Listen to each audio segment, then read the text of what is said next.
مسئلہ ایمان ابی طالب شروع کرنے سے پہلے چند تمہیدی باتیں آپ کے سامنے پیش کرتا چلوں کہ ہم اہل سنت و جماعت کا شروع سے یہ مزاج ہے کہ ہم ابو طالب کے بارے میں نہ ہی بے ادبی اور گستاخی کا جملہ بولتے ہیں اور نہ ہی اس کو بولنا روا اور جائز سمجھتے ہیں۔ اور دوسری بات اہل سنت و جماعت کے عقیدہ کے بارے میں، تو ہمارا عقیدہ وہی ہے جو قرآن و حدیث سے ثابت ہے، جو عقیدہ حضرت مولا علی شیر خدا کا ہے، جو عقیدہ حضرت سیدنا امام حسن، حضرت سیدنا امام حسین، حضرت سیدنا امام زین العابدین رضی اللہ تعالیٰ عنہ کا عقیدہ، جو سارے صحابہ کرام، تابعین، تبع تابعین، ائمہ محدثین، فقہاء، مفسرین، اولیاء کرام، صوفیاء کرام کا عقیدہ ہے۔ ہمارا بھی وہی عقیدہ ہے۔ انشاءاللہ العزیز میں آگے آپ کے سامنے دلائل سے پیش کرتا ہوں۔ اس موضوع کو آج تک ہم نے موضوع سخن بنا کر کسی محفل میں یا جلسے جلوس کر کے یا کانفرنسز کر کے یا سیمینار کر کے ہم نے اس موضوع کو نہ ہی بیان کیا ہے اور نہ ہی اچھالا ہے، لیکن آج اس کی ہمیں ضرورت درپیش کیوں آئی؟ کیونکہ کچھ لوگوں کو میں نے یہ کہتے ہوئے سنا اور کہتے آ رہے ہیں کہ جو ابو طالب کو صحابی نہیں مانتا وہ صحابہ کا گستاخ ہے، جو ابو طالب کو جنتی نہیں مانتا وہ خود جنتی نہیں ہے، جو ابو طالب کو مسلمان نہیں مانتا معاذ اللہ وہ خود کافر ہے۔ تو وہ اپنی لا علمی کی وجہ سے اتنے سخت فتوے تو لگا دیتے ہیں، لیکن ان کو پتہ نہیں ہوتا کہ ان کا فتویٰ صرف ہم تک نہیں رہتا بلکہ ان کا فتویٰ کہاں تک جاتا ہے۔ تو میں آج ان کو یہی بتانا چاہتا ہوں کہ یہ تمہارا فتویٰ صرف ہم تک نہیں رہتا، تمہارا فتویٰ حضرت سیدنا مولا علی شیر خدا کرم اللہ تعالیٰ وجہ کریم تک جاتا ہے، تمہارا فتویٰ حضرت سیدنا امام حسن رضی اللہ تعالیٰ عنہ تک جاتا ہے، تمہارا فتویٰ حضرت سیدنا امام حسین رضی اللہ تعالیٰ عنہ تک جاتا ہے، تمہارا فتویٰ حضرت سیدنا امام زین العابدین رضی اللہ تعالیٰ عنہ تک جاتا ہے،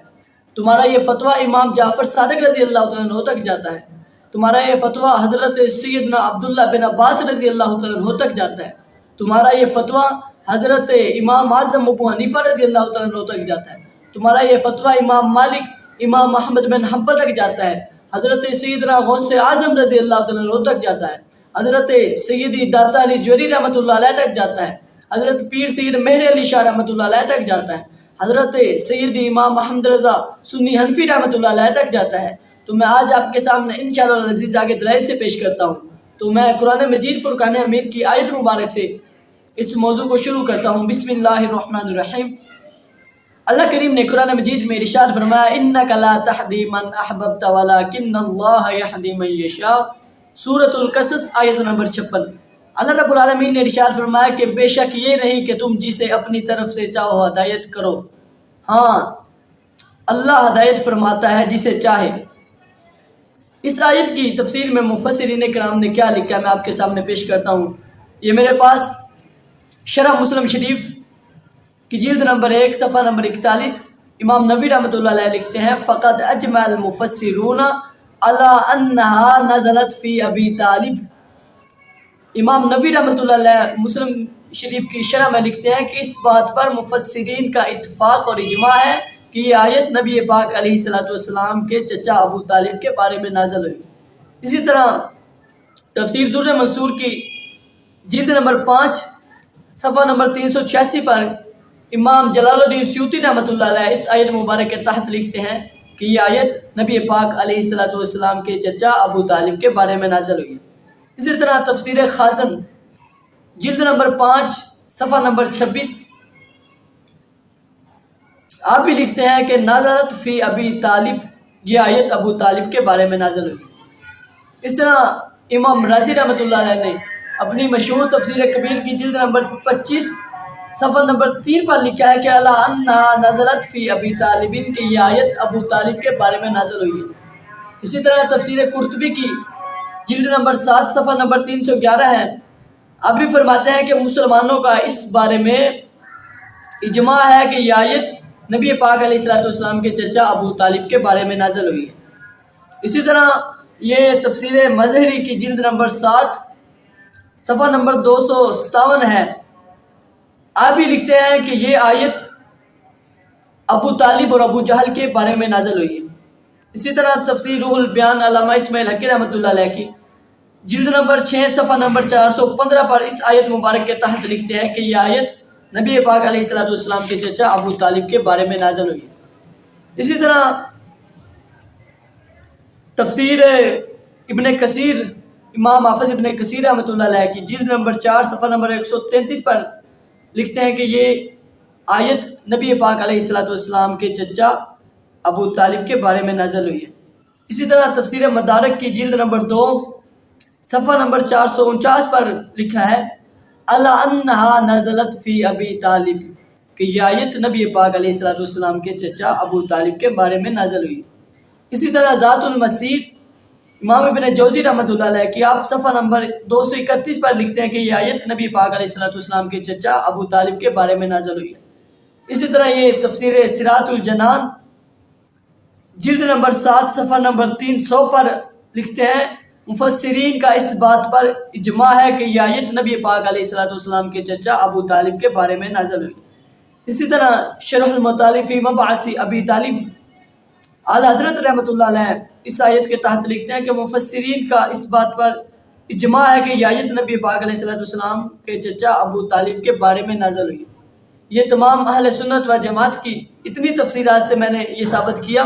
کہ یہ آیت نبی پاک علیہ الصلوۃ والسلام کے چچا ابو طالب کے بارے میں نازل ہوئی، اور جتنی بھی تفسیرات ہیں آپ جو بھی تفسیر اٹھا کر دیکھیں ان سب تفسیرات میں یہی لکھا ہے کہ یہ آیت نبی پاک علیہ الصلوۃ والسلام کے چچا ابو طالب کے بارے میں نازل ہوئی۔ یہ اہل تشیعوں کی تفسیر قمی جلد نمبر 2 صفحہ نمبر 142 پر علی بن ابراہیم قمی نے لکھا ہے اس آیت کے تحت قال نزلت فی ابی طالب کہ یہ آیت ابو طالب کے بارے میں نازل ہوئی ہے۔ اسی طرح یہ البرہان فی تفسیر القرآن جلد نمبر 6 صفحہ نمبر 81 یہ بھی اہل تشیعوں کی کتاب ہے، لکھتے ہیں کہ علی بن ابراہیم کہتے ہیں قال نزلت فی ابی طالب کہ یہ آیت نبی پاک علیہ الصلوۃ والسلام کے چچا ابو طالب کے بارے میں نازل ہوئی کہ اللہ رب العالمین نے ارشاد فرمایا کہ تم اپنی طرف سے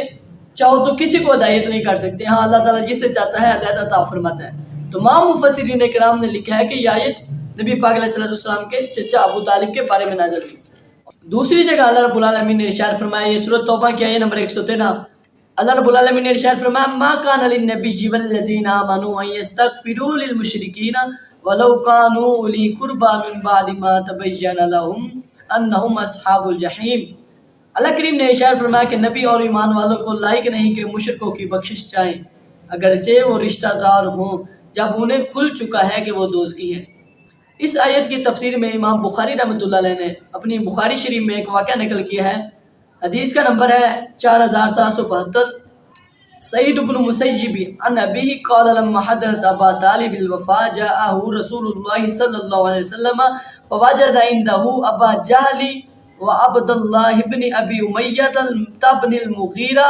فقال یمی قل لا الہ الا اللہ کلمۃ احاج لک بها عند اللہ۔ نبی پاک علیہ الصلوۃ والسلام کے چچا ابو طالب جب فوت ہونے لگے تو نبی پاک علیہ الصلوۃ والسلام ان کے پاس گئے، تو اس وقت ابو جہل اور عبداللہ بن امیہ بھی ان کے پاس کھڑے تھے۔ نبی پاک علیہ الصلوۃ والسلام نے ارشاد فرمایا فقال یمی قل لا الہ الا اللہ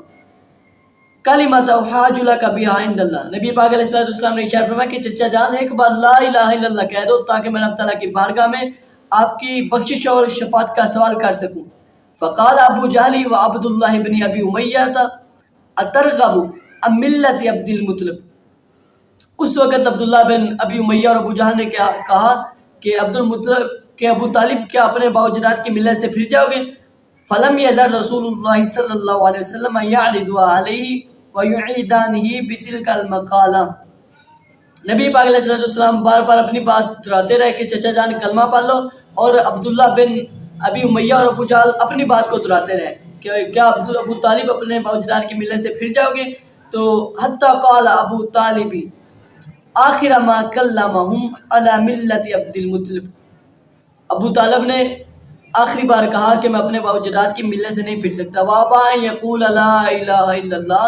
اور کلمہ پڑھنے سے انکار کر دیا۔ قال رسول اللہ صلی اللہ علیہ وسلم واللہ لاستغفرن لک ما لم انہ عنک۔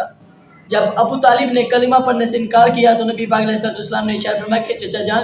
جب تک اللہ تبارک و تعالیٰ مجھے منع نہ فرما دے گا میں آپ کی بخشش کی دعا کرتا رہوں گا. تو اس وقت اللہ تبارک و تعالیٰ نے ارشاد فرمایا فانزل اللہ ما کان للنبی والذین آمنوا ان یستغفروا للمشرکین ولو کانوا اولی قربی من بعد ما تبین لهم انہم اصحاب الجحیم.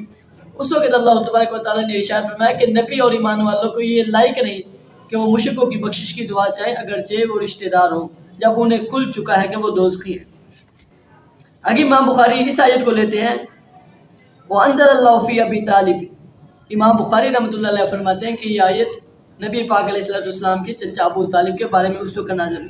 اور یہی روایت امام بخاری نے بخاری شریف کی 3884 حدیث نمبر ہے. امام بخاری نے 2 جگہ اس روایت کو نقل کیا ہے. ایک حدیث کا نمبر ہے 4775 اور دوسرا 3884. اور یہی روایت بالکل اس سے ملتی جلتی روایت مسلم شریف میں موجود ہے. حدیث کا نمبر ہے 132. آپ مسلم شریف بھی اٹھا کر دیکھ لیں. اس آیت کے تحت جو مفسرین کرام نے لکھا میں آپ کے سامنے پیش کرتا ہوں. تفسیر مازری کی جلد نمبر 4 صفحہ نمبر 351 پر اس سورۃ توبہ کی آیت نمبر 113 کے تحت آپ لکھتے ہیں کہ یہ سورۃ توبہ کی آیت نمبر 113 نبی پاک علیہ السلام کے چچا ابو طالب کے بارے میں نازل ہوئی. یہی بخاری شریف والی روایت نقل کر کے اس طرح تفسیر قرطبی میں امام قرطبی نے جلد نمبر 4 صفحہ نمبر 755 پر یہی بخاری شریف والی روایت نقل کر کے لکھا کہ یہ آیت نبی پاک علیہ السلام کے چچا ابو طالب کے بارے میں نازل ہوئی. اسی طرح تفسیر کبیر امام فخر الدین رازی رحمۃ اللہ علیہ آپ اس کی جلد نمبر 16 صفحہ نمبر 214 پر اس سورۃ توبہ کی آیت نمبر 113 کے تحت لکھتے ہیں یہ بخاری شریف والی روایت نقل کر کے آپ فرماتے ہیں یہ آیت نبی پاک علیہ السلام کے چچا ابو طالب کے بارے میں نازل ہوئی. اسی طرح تفسیر روح البیان کی جلد نمبر 3 صفحہ نمبر 521 پر آپ لکھتے ہیں کہ یہ آیت نبی پاک علیہ السلام کے چچا ابو طالب کے بارے میں نازل ہوئی. اسی طرح تفسیر در منصور کی جلد نمبر 3 صفحہ نمبر 853 پر یہی بخاری شریف والی روایت نقل کر کے امام جلال الدین سیوطی رحمۃ اللہ علیہ فرماتے ہیں کہ یہ آیت نبی پاک علیہ السلام کے چچا ابو طالب کے بارے میں نازل ہوئی. اسی طرح تفسیر خازن کی جلد نمبر 3 صفحہ نمبر 195 پر یہی انہوں نے بخاری شریف والی روایت نقل کر کے لکھا ہے کہ یہ آیت نبی پاک علیہ السلام کے چچا ابو طالب کے بارے میں نازل ہوئی. اسی طرح تبیان القرآن جلد نمبر 5 صفحہ نمبر 271 پر یہی انہوں نے بخاری شریف والی روایت نقل کر کے لکھا ہے کہ یہ آیت نبی پاک علیہ السلام کے چچا ابو طالب کے بارے میں نازل ہوئی. اسی طرح تفسیر کبیر تفسیر ابن کثیر امام حافظ ابن کثیر رحمۃ اللہ علیہ کی اس کی جلد نمبر 2 میں صفحہ نمبر 626 سے 627 آپ نے یہی بخاری شریف والی روایت نقل کر کے اس آیت سورۃ توبہ کی آیت نمبر 113 کے تحت لکھا ہے کہ یہ آیت نبی پاک علیہ السلام کے چچا ابو طالب کے بارے میں نازل ہوئی. اسی طرح تفسیر زاد المسیر امام ابن جوزی رحمۃ اللہ علیہ کی آپ نے اس کے صفحہ نمبر 507 پر اس آیت مبارک کے تحت لکھا ہے کہ یہ آیت نبی پاک علیہ السلام کے چچا ابو طالب کے بارے میں نازل ہوئی. اسی طرح تفسیر صراط الجنان کی جلد نمبر 4 صفحہ نمبر 249 پر آپ نے بھی لکھا ہے کہ یہ آیت نبی پاک علیہ السلام کے چچا ابو طالب کے بارے میں نازل ہوئی. اسی طرح یہ تفسیر نعیمی ہے اس کا صفحہ نمبر ہے 87. اس سورۃ توبہ کی آیت نمبر 113 کے تحت امام مفتی احمد یار خان نعیمی رحمۃ اللہ علیہ اس آیت کے تحت لکھتے ہیں کہ یہ آیت نبی پاک علیہ السلام کے چچا ابو طالب کے بارے میں نازل ہوئی. یہ اس بخاری شریف سے مسلم شریف سے اور تمام تفسیرات سے میں نے آپ کے سامنے پیش کر دیا کہ یہ سورۃ توبہ کی آیت 113 نمبر آیت نبی پاک اللہ تبارک و تعالیٰ نے ارشاد فرمایا کہ نبی اور ایمان والوں کو یہ لائق نہیں کہ وہ مشرکوں کی بخشش کی دعا چاہے اگرچہ وہ ان کے رشتہ دار ہوں. یہ آیت ابو طالب کے بارے میں اس وقت نازل ہوئی ہے. میں نے بخاری شریف سے مسلم شریف سے اور تمام تفسیرات سے آپ کے سامنے پیش کر دی ہیں. اسی طرح یہ مسلم شریف کی حدیث نمبر ہے 510. امام مسلم رحمۃ اللہ علیہ لکھتے ہیں عن العباس انہ قال یا رسول اللہ صلی اللہ علیہ وسلم هل نفعت ابا طالب بشیء. حضرت عباس نبی پاک علیہ السلام کے چچا نے انہ قال یا رسول اللہ نبی پاک علیہ السلام کی بارگاہ میں عرض کی هل نفعت ابا طالب بشیء کہ یا رسول اللہ صلی اللہ علیہ وسلم کیا آپ نے ابو طالب کو کوئی فائدہ دیا. فَإِنَّهُ كَانَ يَحُوتُكَ وَيَغْضَبُ لَكَ، وہ آپ کی حمایت بھی کرتے تھے اور آپ کی خاطر غضبناک بھی ہوتے تھے۔ قال نعم، نبی پاک علیہ السلام نے ارشاد فرمایا جی ہاں، وَفِي ضَحْضَاحٍ مِّن نَّارٍ، کہ وہ ٹخلوں تک آگ میں ہے، وَلَوْلَا أَنَا لَكَانَ فِي الدَّرْكِ الْأَسْفَلِ مِنَ النَّارِ، نبی پاک علیہ السلام نے ارشاد فرمایا کہ اگر میں نہ ہوتا تو میرے چچا ابو طالب جہنم کے نچلے طبقے میں ہوتے۔ یہ مسلم شریف کی حدیث نمبر 510 ہے، اور یہی حدیث امام بخاری نے اپنی بخاری شریف میں 3883 پر نقل کی ہے، بالکل اس سے ملتی جلتی روایت ہے۔ اسی طرح یہ سنن نسائی کی حدیث نمبر 195 ہے۔ آپ نے ایک باب بنایا ہے، باب الغسل من موارات المشرک، مشرک کو غسل دینے کے حوالے سے بیان۔ آپ نے روایت نقل کی ہے ان علی انہ النبی صلی اللہ علیہ وسلم، حضرت مولا علی شیر خدا نبی پاک علیہ السلام کے پاس آئے، فقال ان ابا طالب مات، یا رسول اللہ آپ کے چچا ابو طالب فوت ہو گئے۔ فقال اذا فواریہ، نبی پاک علیہ السلام نے ارشاد فرمایا کہ علی جاؤ جا کر انہیں دفن کر دو۔ تو حضرت مولا علی شیر خدا فرمانے لگے قال انہ مات مشرکا، یا رسول اللہ آپ کے چچا ابو طالب اس حالت میں فوت ہوئے ہیں، وہ تو مشرک تھے۔ یہ حضرت مولا علی شیر خدا کے لفظ ہیں کہ یا رسول اللہ آپ کے چچا ابو طالب تو اس حالت میں فوت ہوئے ہیں، قال انہ مات مشرکا، وہ تو مشرک تھے۔ قال اذهب فواریہ، نبی پاک علیہ السلام نے اشارہ فرمایا جاؤ انہیں جا کر دفن کر دو۔ فلما واریتہ رجعت الیہ فقال لی اغتسل، حضرت مولا علی شیر خدا فرماتے ہیں جب میں انہیں دفن کر کے آیا تو نبی پاک علیہ السلام نے اشارہ فرمایا لی جاؤ جا کر غسل کر لو۔ یہ روایت ہے سنن ابی داؤد میں موجود ہے، حدیث کا نمبر ہے 3214۔ یہ روایت ہے مسند ابی داؤد 83 میں امام طیالسی نے نقل کی ہے، حدیث کا نمبر ہے 122۔ اور یہی روایت امام احمد بن حنبل رضی اللہ تعالیٰ عنہ نے اپنی مسند امام احمد بن حنبل میں نقل کی ہے، حدیث کا نمبر ہے 749۔ اسی طرح یہ میرے پاس ہوتا ہے امام مالک، روایت کا نمبر 1475 1476۔ حضرت سیدنا امام زین العابدین رضی اللہ تعالیٰ عنہ حدیث پاک نقل کرتے ہیں کہ نبی پاک علیہ السلام نے اشارہ فرمایا لا یرث المسلم الکافر، کہ کوئی مسلمان کسی کافر کا وارث نہیں بنے گا۔ اس حدیث پاک کے تحت امام زین العابدین رضی اللہ تعالیٰ عنہ فرماتے ہیں انما ورث ابا طالب عقیل و طالب ولم یرث علی۔ حضرت امام زین العابدین رضی اللہ تعالیٰ عنہ فرماتے ہیں کہ جب ابو طالب فوت ہوئے تو ان کے وارث عقیل اور طالب بنے، ان دونوں نے کلمہ نہیں پڑھا تھا۔ آپ فرماتے ہیں ان کے وارث عقیل اور طالب بنے، حضرت مولا علی شیر خدا رضی اللہ تعالیٰ عنہ ابو طالب کے وارث نہیں بنے۔ اسی طرح یہ الفقہ الاکبر امام اعظم ابو حنیفہ رضی اللہ تعالیٰ عنہ کی صفحہ نمبر 197، یہ صاف لکھا ہے وَأَبُو طَالِبٍ أَمُّهُ مَاتَ كَافِرًا۔ امام اعظم ابو حنیفہ فرماتے ہیں کہ نبی پاک علیہ السلام کے چچا ابو طالب کفر کی حالت میں فوت ہوئے ہیں، وَأَبُو طَالِبٍ أَمُّهُ مَاتَ كَافِرًا، کہ ابو طالب کفر کی حالت میں فوت ہوئے ہیں۔ اسی طرح یہ مسند امام احمد بن حنبل حدیث نمبر 749، یہی سنن نسائی سنن ابی داؤد والی روایت نقل کی ہے امام احمد بن حنبل، آپ فرماتے ہیں ان علی انہ اتى النبی صلی اللہ علیہ وسلم، حضرت مولا علی شیر خدا نبی پاک علیہ السلام کے پاس آئے، فقال ان ابا طالب مات، عرض کی یا رسول اللہ آپ کے چچا ابو طالب فوت ہو گئے۔ فقال له النبی صلی اللہ علیہ وسلم اذهب فواریہ، نبی پاک علیہ السلام نے اشارہ فرمایا علی جاؤ جا کر انہیں دفن کر دو۔ فقال انه مات مشرکا، حضرت مولا علی شیر خدا فرمانے لگے یا رسول اللہ آپ کے چچا ابو طالب اس حالت میں فوت ہوئے ہیں، وہ تو مشرک تھے۔ فقال اذهب فواریہ، فلما واریتہ رجعت الى النبی فقال لغتسل،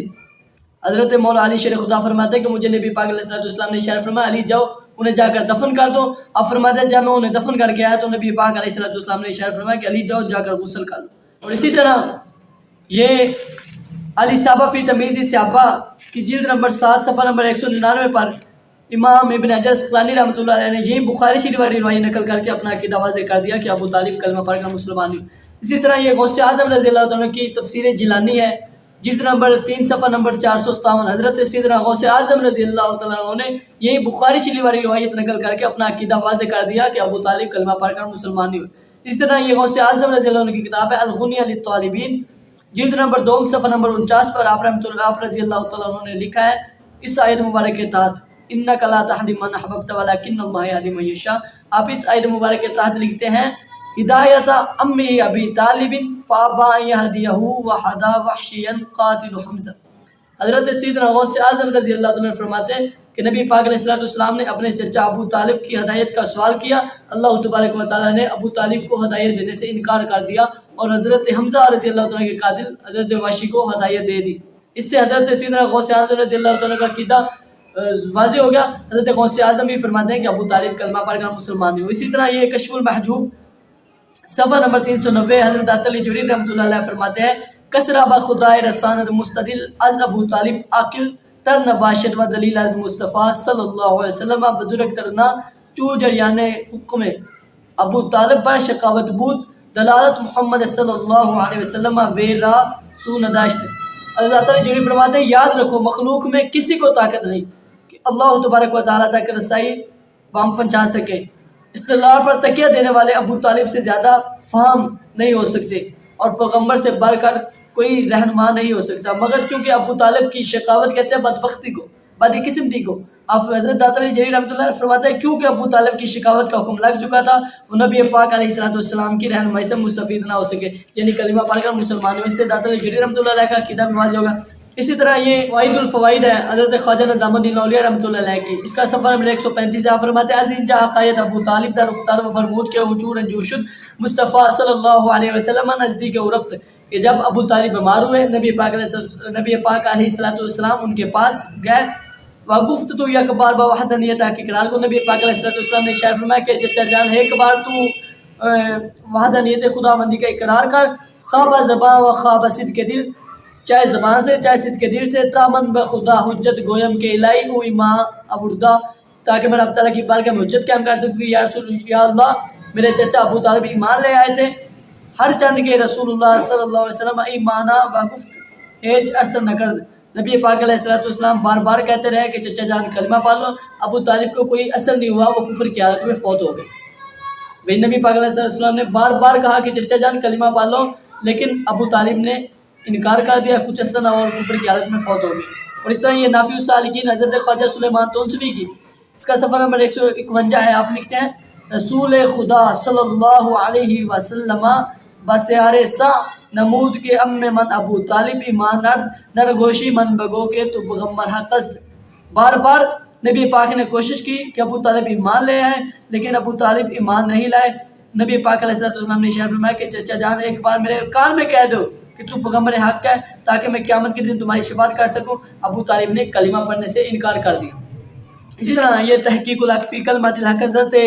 سیدنا پیر مہر علی شاہ رحمۃ اللہ علیہ کہ آپ نے نبی پاک علیہ السلام کے چچا اور پھوپھیوں کی تعداد نقل کی اور آپ فرماتے ہیں کہ ان چچوں اور پھوپھیوں میں سے صرف حضرت حمزہ، حضرت عباس اور حضرت صفیہ رضی اللہ تعالیٰ عنہ ایمان لے کر آئے اور کسی نے ایمان نہیں لایا۔ اور اسی طرح یہ سبع سنابلہ صوفیہ میں سے عبد الواحد بلگرامی کی آپ نے صفحہ نمبر 90 پر لکھا ہے کہ یہی حضرت علی والا قول، حضرت علی پاک نبی پاک علیہ السلام کے پاس آئے، عرض کی یا رسول اللہ آپ کا گمراہ چچا فوت ہو گیا، اس سے آپ کا بھی عقیدہ واضح ہو گیا۔ اور اسی طرح یہ مدارج النبوت جلد نمبر 2 صفحہ نمبر 73 پر حضرت شیخ عبداللہ محسن دلوی رحمۃ اللہ علیہ نے یہی بخاری شریف والی روایت نقل کر کے اپنا عقیدہ واضح کر دیا۔ اور اسی طرح یہ شرح المطالف مباحثی ابی طالب، اس کا صفحہ نمبر ہے 702، حضرت امام محمد رضا سنی حنفی رحمۃ اللہ علیہ نے حضرت ملا علی قاری رحمۃ اللہ علیہ کا قول نقل کیا، فرماتے ہیں جسے شہادت کلمہ اسلام کا حکم دیا جائے اور وہ باز رہے اور ادائے شہادت سے انکار کر دے، یعنی کسی کافر کو کہا جائے کہ تو کلمہ پڑھ لے اور کلمہ پڑھنے سے انکار کر دے، جیسے ابو طالب، آپ فرماتے ہیں جیسے ابو طالب، یعنی جیسے ابو طالب نے کلمہ پڑھنے سے انکار کیا تھا تو بالاجماع کافر ہے، آپ فرماتے ہیں بالاجماع کافر ہے۔ اور اسی طرح شرح المطالف مباحث ابی طالب کے صفحہ نمبر 692 پر اعلیٰ حضرت رحمۃ اللہ علیہ فرماتے ہیں کہ نبی پاک علیہ السلام کے زمانہ اسلام میں 4 چچا زندہ تھے۔ جب نبی پاک علیہ السلام نے اعلان نبوت فرمایا تھا تو اس وقت آپ کے 4 چچا زندہ تھے، ان کے نام آپ نقل کرتے ہیں کہ ابو طالب، ابو لہب اور حضرت حمزہ، حضرت عباس۔ تو اللہ حضرت فرماتے ہیں جو ایمان لے کر آئے تھے ان کے نام ہیں حضرت حمزہ اور حضرت عباس، اور جو ایمان لے کر نہیں آئے ان کا نام ہے ابو طالب اور ابو لہب۔ اس سے حضرت امام محمد رضا سنی حنفی رحمۃ اللہ علیہ کا عقیدہ بھی واضح ہو گیا۔ اسی طرح یہ تشیع کی کتاب ہے کشف الغمہ فی معرفت الائمہ، اس کی جلد نمبر 1 صفحہ نمبر 355 پر انہوں نے حضرت علی پاک کا وہ فرمان نقل کیا ہے۔ حضرت مولا علی شیر خدا نے فرمایا قال علی فقلت فداك ابی و امی انک لا تعلم انک خستنی من امک ابا طالب ومن فاطمہ بنت اسد وانا سبی لا عقل لی. حضرت مولا علی شیر خدا نے عرض کی یا رسول اللہ صلی اللہ علیہ وسلم میرے ماں باپ آپ پر قربان ہو جائیں، آپ نے اپنے چچا ابو طالب اور اپنی چچی فاطمہ بنت اسد سے مجھے لیا اس وقت جب میں بچہ تھا. فغدیتنی بغدائک وادبتنی بادبک، آپ نے مجھے اپنی غذا کھلائی اور اپنا ادب سکھایا. فکنت لی افضل من ابی طالب ومن فاطمہ بنت اسد فی البر والشفقۃ. حضور آپ مجھے اپنے چچا اور چچی سے زیادہ شفقت اور نیکی کے اعتبار سے افضل ہیں. وَأَنَّ اللَّهَ تَعَالَى هَدَانِي بِكَ وَعَلَى يَدَيْكَ وَاسْتَنْقَذَنِي. یا رسول اللہ، اللہ نے مجھے آپ کی وجہ سے آپ کے ہاتھوں پر ہدایت دی اور اللہ نے مجھے بچا لیا. مما کان علیہ آبائی و امامی من الحیرۃ والشرک. یا رسول اللہ، اللہ نے مجھے بچا لیا اس سے جس پر میرے آبا و اجداد تھے،